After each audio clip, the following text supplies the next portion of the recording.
여기 평판 좋은 한 병원이 있습니다. 하지만 한 번의 사건을 계기로 밝혀진 이 병원의 진실은 정말 충격적이었는데요. 이 병원, 과연 무슨 일이 있었던 걸까요?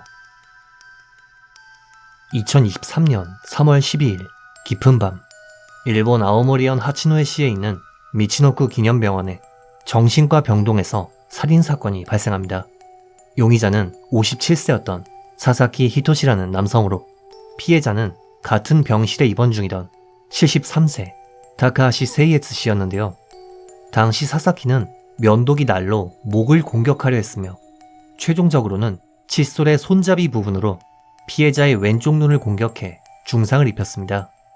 한편 피해자는 알코올 중독으로 입원한 상태로 간병 도중 폭력성을 드러낸 일이 있어 양손이 결박된 상태였기 때문에 이렇다 할 저항을 할 수 없었는데요. 이 병동은 15에서 30분 간격으로 간호사가 각 병실을 순회하는 구조였기 때문에 범행 사실은 의외로 빠르게 발각되었습니다. 당시 최초 발견자인 간호사에 따르면 피해자는 침대에 피투성이가 된 채 쓰러져 있었으며, 사사키는 맞은편 침대에 앉아 있었다고 합니다. 당시 간호사는 피해자를 지혈하며 "누가 때렸어요? 많이 아파요?" 라고 물었고, 피해자는 이때만 해도 약간이나마 의식이 있어 작은 목소리로 "응" 이라고 대답했죠. 이에 간호사는 "왜 이렇게 된 거냐?" 사사키에게 물었고, 사사키는 아무렇지도 않은 듯 "칫솔로 찔렀어. 미안합니다" 라는 대답을 하더니 "근데 TV는 언제부터 볼 수 있냐?" 라고 물었다고 합니다. 진짜 완전 제정신이 아니죠. 한편 피해자인 타카하시 씨는 폭행 당시 두개골에도 충격이 있었던 모양인지 얼마 가지 않아 의식을 잃었고, 결국 이튿날인 3월 13일 아침 10시 무렵 세상을 떠나게 됩니다. 일본어 표현 중에 이런 게 있습니다. "쿠사이모노니 후다오스르", 냄새나는 물건에 뚜껑을 덮는다 라는 표현인데요. 뜻은 불편한 진실이나 문제가 드러나지 않도록 숨긴다는 의미죠. 그리고 그 표현처럼 병원에서 살인사건이 발생했지만 병원 측은 이를 경찰에 신고하기는커녕 일이 커지면 귀찮으니까 이 사망사건을 내부에서 덮어버리려 했습니다. 3월 13일 새벽 병원 측은 피해자 가족에게 전화를 걸어 "타카하시 씨가 계단에서 굴렀어요. 상태가 좋지 않습니다" 라는 거짓말을 했고, 가족들은 피해자의 얼굴에 감긴 붕대와 핏자국을 보고 계단에서 굴렀다는 말을 철석같이 믿게 되었죠. 참고로 유족에게 자세한 사정을 설명한 사람은 의사도 간호사도 단 한 명도 없었다고 합니다. 그런데 여기서 이상한 일이 일어납니다. 사망진단서를 받아든 유족이 이상한 점을 발견한 것인데요. 사망진단서에 적힌 사인이 폐렴이었던 것이죠. 참고로 일본 의료법에 따르면 시신을 검안한 의사는 24시간 이내에 경찰에 신고해야 하지만, 의료진은 물론 병원 사무국 어느 쪽에서도 신고를 하지 않았습니다. 즉, 이는 명백한 의료법 위반 행위였죠. 하지만 병원 내부에서도 양심적인 사람이 있었습니다. 이런 행위를 도저히 납득할 수 없었던 한 직원이 피해자 사망 후 8시간이 지났을 무렵 경찰에 익명으로 "시신 다시 한번 확인해주세요" 라며 내부 고발을 했던 것이죠. 이에 신고를 접수한 경찰은 즉시 유족과 접촉하여 검안이 아닌 정식 부검을 진행했고, 그 결과 부검의에 따르면 머리와 안면 손상 정도로 볼 때 타카하시 씨의 죽음은 명백한 타살이며 사인은 폐렴이 아닌 두개골 손상이라는 결론을 내렸습니다. 참고로 유족은 원래 시신을 곧바로 화장할 생각이었지만 이 내부 고발 덕분에 진실을 알 수 있었다고 하네요. 아무튼 이를 계기로 병원 측이 환자 사망 사실을 경찰에 알리지 않고 은폐하려 한 정황이 포착되어 4월 28일 경찰은 의료법상 신고 의무 위반 혐의 등으로 미치노쿠 기념병원을 압수수색하기 시작했습니다. 자, 일단 여기까지가 병원에 대한 수사 내용인데요. 그런 범인인 사사키는 어떻게 되었을까요? 당시 경찰은 사건 발생 약 2주 뒤인 3월 28일 그를 살인 혐의로 정식 체포했습니다. 그런데 조사 결과 드러난 범행 동기는 진짜 어처구니가 없었습니다. 사사키는 당시 병원 생활에 염증을 느껴 병원을 빨리 나가고 싶어 했었고, 이를 위해 수차례에 걸쳐 현금, 옷, 음식 등을 훔쳤지만 병원 측에서는 아무런 조치도 취하지 않았다고 합니다. 그래서 결국 사사키는 사람을 죽이면 경찰에 체포돼서 병원을 나갈 수 있다 라는 정말 어처구니 없는 이유로 범행을 저질렀던 것이죠. 실제로 사사키는 수사 과정부터 재판까지 자신의 범행 사실을 모두 순순히 인정했다고 합니다.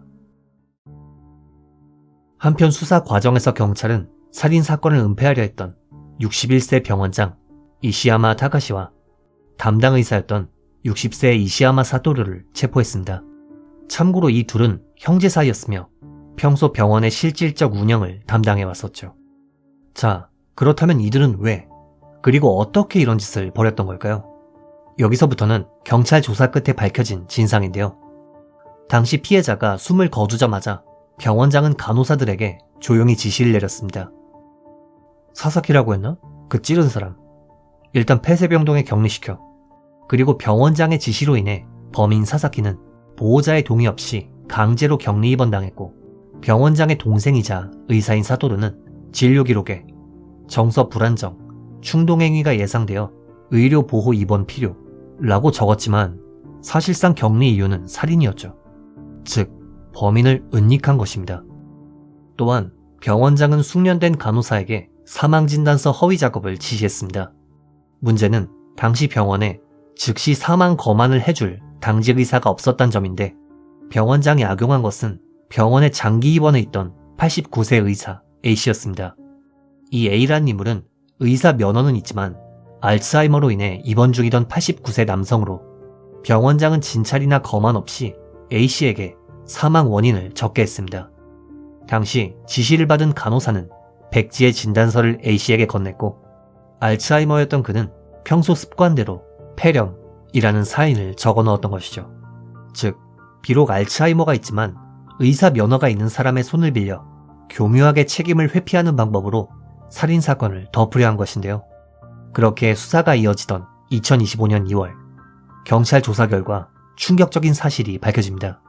이 병원에서 과거부터 허위 사망진단서 작성이 상습적이었다는 명백한 증거가 발견된 것인데요. 그 증거란 A의 이름으로 서명된 사망진단서 수십 장이었습니다. 또한 소름 돋게도 이들의 사인은 대부분 하나같이 폐렴이었죠. 다른 병도 아니고 폐렴으로 수십 명이 죽어왔다? 누가 봐도 이상하죠.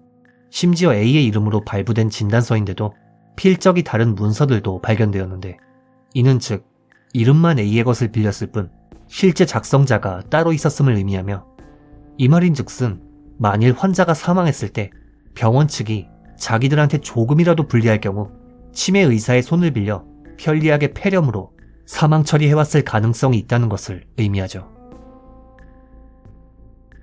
먼저 2024년 6월 13일, 사사키는 법정에서 휠체어에 앉아 자신의 기소 내용을 전부 인정했고, 재판의 쟁점은 사건 당시의 책임 능력 유무였습니다. 변호 측은 피고는 반사회성 인격장애를 앓고 있다, 이로 인해 선악을 판단할 수 없었다 라며 심신상실에 의한 무죄를 주장했습니다. 반면 검찰은 정신감정 결과 환각이나 환청 같은 증상이 전혀 없었다, 병원 생활에 염증을 느껴 탈출을 위해 살해했다, 확고하고 명확한 사리를 가지고 범행을 저질렀다 라는 말과 함께 징역 18년을 구형했습니다. 그리고 2024년 7월 1일 재판장은 판결문을 통해 반사회성 인격장애는 성격적 편향에 불과하다, 이는 선악 판단이 불가능해지는 정신장애와는 다르다 라는 말과 함께 사사키의 완전 책임 능력을 인정했고, 이기적이고 자기중심적인 범행이다 라는 말과 함께 징역 17년을 선고했습니다. 또한 병원 측 관계자들에게도 사법적 책임이 뒤따랐는데요.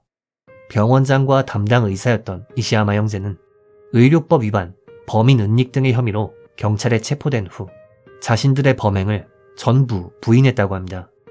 다만 병원장은 우리 돈 1억 원 정도를 내고 보석으로 풀려난 상태라고 하는데요.